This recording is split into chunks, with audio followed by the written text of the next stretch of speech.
যারা আজকে PR PR করছে তাদের উদ্দেশ্যে শুধু বলি, যে কয়টা রাজনৈতিক দল নিয়ে আপনারা মাঠে এই সমস্ত বক্তব্য দিচ্ছেন তারা কারা, এবং তাদের সাথে আপনারা যা আন্দোলন করছেন প্রকাশ করুন তাদের 2024 সালের 7 জানুয়ারিতে কি ভূমিকা ছিল।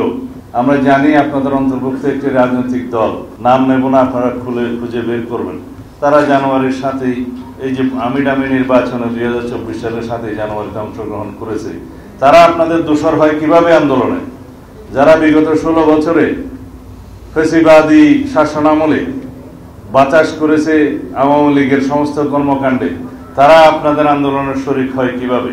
আজকে বাংলাদেশ জামাত ইসলামের নেতৃত্বে কয়েকটি দল বিভিন্ন ইস্যুতে পিআর এবং সনদ বাস্তবায়ন, জুলাই সনদ বাস্তবায়ন সহ কয়েকটি ইস্যুতে আন্দোলনের কর্মসূচি ঘোষণা করেছে, জনসংযোগ করছে, গণমিছিল করবে।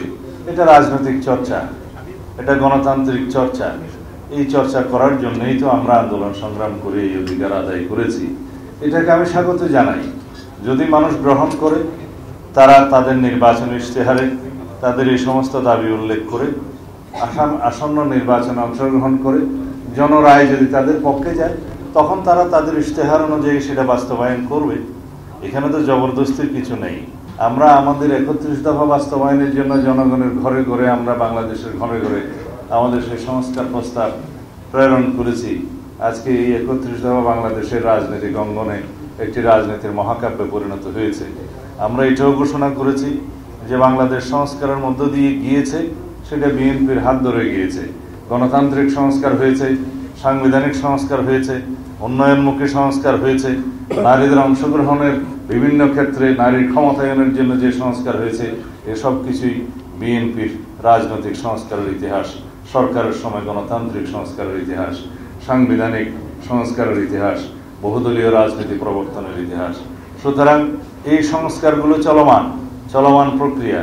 সংস্কার শুরু হয়, সংস্কার কখনো শেষ হয় না, এবং সংস্কার ততদিন চলবে যতদিন মানব সভ্যতা বিরাজ করবে, যতদিন বাংলাদেশের স্বাধীনতা সার্বভৌমত্ব থাকবে, যতদিন বাংলাদেশের ইতিহাস ঐতিহ্য জনগণ থাকবে। সংস্কারের মধ্য দিয়েই সভ্যতা যায়। সুতরাং কেউ যদি মনে করে এই সংস্কার এখানেই শেষ এবং এই সংস্কার বাস্তবায়নের মধ্য দিয়ে আর কোনো সংস্কার করতে হবে না, সেটা তাদের ভ্রান্ত ধারণা।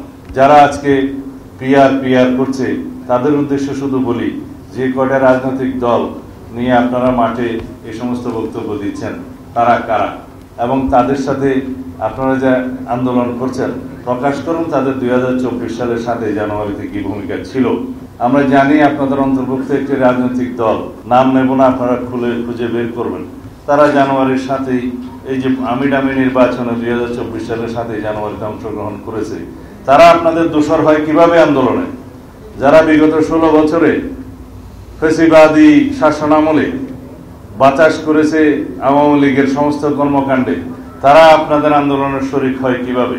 তারা বাংলাদেশের মানুষ তাদের মুখোশ চিনে, মুখোশ উন্মোচন করেছে। বসুন্ধরা টিস্যু, অশুদ্ধতার বিরুদ্ধে এক বিন্দুও ছাড় নয়। আমরা মনে করি জনগণকে বিভ্রান্ত করার জন্য আপনারা কোনো আন্দোলন করা সঠিক হবে না বাংলাদেশের এই গণতান্ত্রিক আবহের মধ্যে। আমরা চাই সবাই ফ্যাসিবাদ বিরোধী জাতীয় ঐক্য অটুট থাকুক। আমরা সবাই চাওয়া উচিত ফ্যাসিবাদ বিরোধী জাতীয় ঐক্যকে আমরা সমুন্নত রেখে এটাকে শক্তিতে পরিণত করে চিরতরের জন্য ফ্যাসিবাদী শক্তিকে আমরা নির্বাসনে দেই।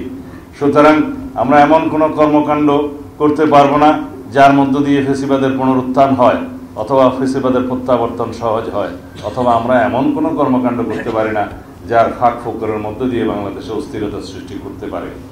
পিআর মানে আমি অনেক সময় বলেছি, এটা পার্মানেন্ট রেস্টলেসনেস, এটা স্থায়ীভাবে অস্থিরতা সৃষ্টি করে, অস্থিতিশীলতা সৃষ্টি করে রাষ্ট্রে। পৃথিবীর যে সমস্ত দেশে এটা এক্সপেরিমেন্ট হয়েছে সেই সমস্ত দেশের নজির আপনারা খুব দেখুন। আপনারা খুব সম্প্রতি দেখবেন নেপালের রাজনৈতিক পরিস্থিতি, সেখানেও পিআর বিদ্যমান। কখনো স্থায়ী সরকার ব্যবস্থা থাকে না, স্থিতিশীল সরকার ব্যবস্থা থাকে না। 2 মাস, 6 মাস, 5 মাস, 1 বছর পরে সেই সমস্ত জায়গায় খালি প্রধানমন্ত্রী চেঞ্জ হয়, সরকার চেঞ্জ হয়, কোনো জনপ্রত্যাশা বাস্তবায়ন করা সম্ভব হয় না, কোনো দলের রাজনৈতিক অঙ্গীকার বাস্তবায়ন সম্ভব হয় না, জনগণের কল্যাণে কোনো কিছুই বাস্তবায়ন করা সম্ভব হয় না। একটা অস্থিতিশীল অস্থির পরিবেশের মধ্য দিয়ে বাংলাদেশকে আমরা যেতে দিতে চাই না। যেখানে সিম্পল মেজরিটি অথবা মেজরিটির ভিত্তিতে কোনো দল এবং জোট সরকার গঠন করতে পারে না, সেরকম একটা ব্যবস্থাকে আমরা আহ্বান জানাতে পারি না। যেই দেশের মানুষ সর্বশেষ জরিপ অনুযায়ী 56% মানুষ পিআর পদ্ধতি কি তাই বুঝে না, সেই জায়গায় 70% লোক নাকি পিআর চায়, সেই পরিসংখ্যান তো আমরা মানতে পারি না। এরকম বিভ্রান্তকর তথ্য দিয়ে বাংলাদেশের মানুষকে ভুল বোঝানো বা বিভ্রান্তি সৃষ্টি করা অনুচিত হবে। যে সমস্ত রাজনৈতিক দল নিজস্ব রাজনৈতিক স্বার্থে জাতীয় স্বার্থকে জলাঞ্জলি দিচ্ছে, দেশের স্বার্থকে জনগণের স্বার্থকে জলাঞ্জলি দিচ্ছে হীন রাজনৈতিক উদ্দেশ্যে, তাদেরকে বলবো আপনারা বাংলাদেশের জনগণের সাথে সঠিক রাস্তায় ফেরত আসুন, জনগণকে বিভ্রান্ত করবেন না। আপনারা কি জানেন এই পিআর পদ্ধতিতে কোনো স্বতন্ত্র প্রার্থীর কোনো জায়গা আছে?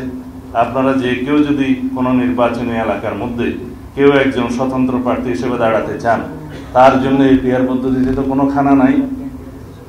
তারা কি নির্বাচনে অংশগ্রহণ করার জন্য সাংবিধানিক অধিকার রাখে না? আপনারা পিআর পদ্ধতি মানে সিম্পল যদি বলেন মার্কাতে ভোট দিবে, কে সংসদ সদস্য নির্বাচিত হবে সেই এলাকার মানুষ জানবে না, সেই নির্বাচনী এলাকার মানুষের কোনো অধিকার থাকবে না, তারা যাকে পছন্দ করে ভোট দিবে সেই নির্বাচিত হবে। নির্বাচন করবে কে?